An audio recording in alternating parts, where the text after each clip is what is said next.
Een jogger en heel. Ik word 10 plus 1. 9,5. Een jogger. Een 10. Wat voor cijfer krijgt deze squallen van die? 20. Het is duidelijk, de leerlingen binnen Wiensma haar nieuwe squalgebouw. In 2012 kwam het dorp in actie om dit vaartenoord te krijgen. Het jerdere gebouw is 100 jaar oud en vertut is ze. De squaldirecteur is extra grutsk omdat ze het met het hele dorp opreden hebben.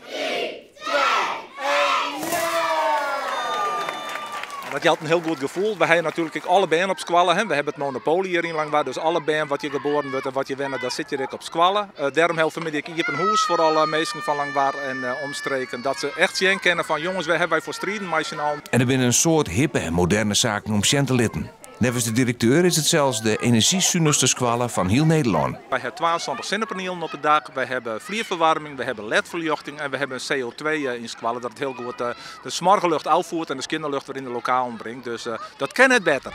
Maar zonnepanelen op het dak verhoor je net zo volle in de klasse.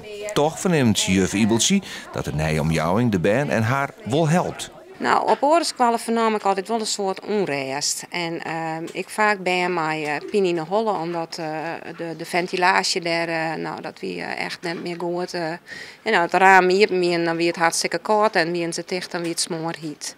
En dat verneemt net fijn voor de band. Nee. Dus dan werkt dit een stuk prettiger? Dit werkt het volle beter, volle prettiger. Het is gewoon een feestje om hier te wezen. Is er dan helemaal niet het mis met de nieuwe squallen?